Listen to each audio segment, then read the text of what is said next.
મારા વાલા પ્રિયો, ઈસુ ખ્રિસ્તના નામમાં હું તમને પ્રેમાળ શુભેચ્છા પાઠવું છું. લોકોએ ઇન્ડોનેશિયાના જકાર્તાની અંદર આ પ્રકારનું એક સ્મારક બનાવ્યું છે અને તેને લિબરેશન મોન્યુમેન્ટ કહેવામાં આવે છે. તેઓએ તેને 1963માં બનાવ્યું હતું.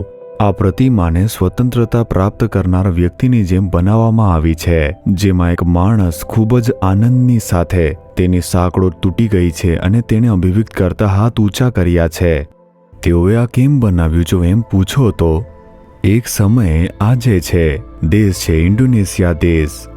તેને ડચ લોકોએ ગુલામ બનાવી રાખ્યો.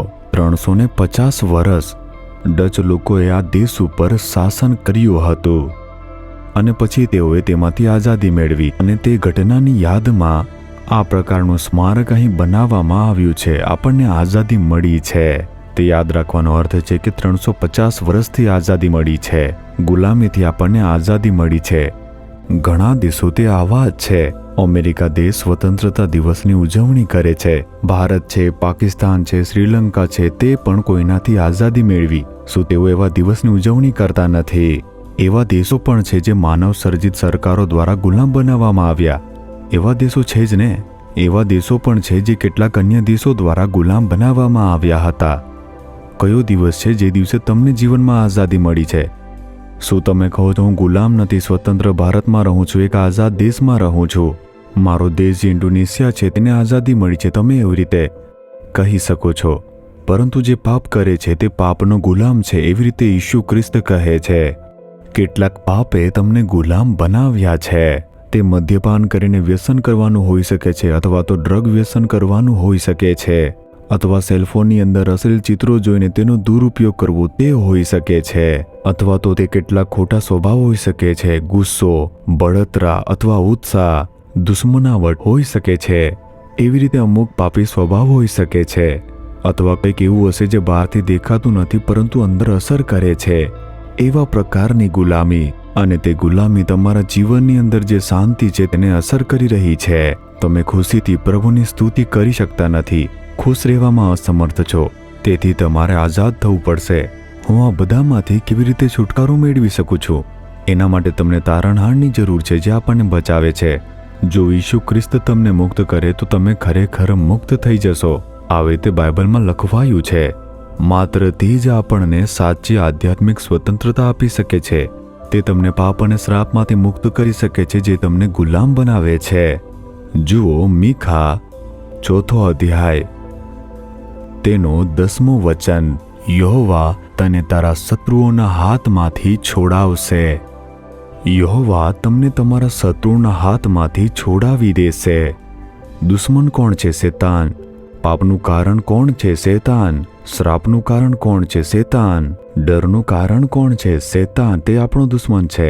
તે આપણને ડર અને પાપનો ગુલામ બનાવી નાખે છે અને વારંવાર આપણને બદનામ કરી રહ્યો છે.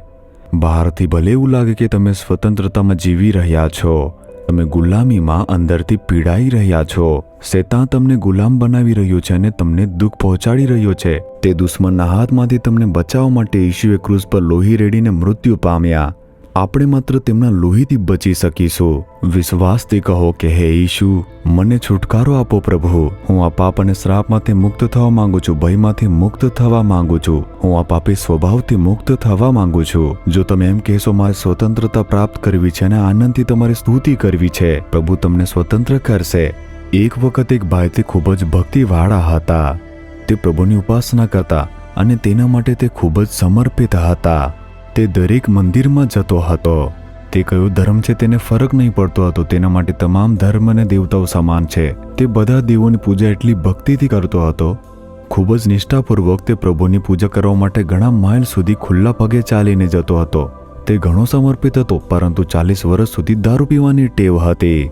એક બાજુ તે ખૂબ જ ભક્તિવાળો હતો અને બીજી બાજુ સ્વતંત્રતા ન હતી. આપણે સમર્પિત થવાથી કોઈ ફાયદો નથી. આપણે સ્વતંત્ર થવું જ જોઈએ. તેથી જ આપણને સ્વતંત્રતા આપવા માટે તારણહારની જરૂર છે. તે જ ઈસુ છે. એક દિવસ ઈસુ તેને મળ્યા. તેમણે તેને એક જ દિવસમાં 40 વર્ષની દારૂની આદતમાંથી મુક્તિ આપી દીધી. તેણે આનંદ સાથે કહ્યું, આટલા વર્ષોમાં અમે ઘણા દેવતાઓની ખૂબ જ ભક્તિ સાથે પૂજા કરી, આરાધના કરી.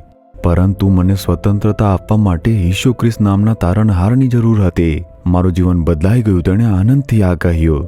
તે જ ઈસુ છે. તમારે એવા પ્રભુની જરૂર છે જે તમને મુક્તિ આપે. તારણહારની જરૂર છે. હું તો ધર્મનિષ્ઠ છું એમ કહીને કદી સંતુષ્ટ ન થાઓ. શું તમને આઝાદી મળી છે?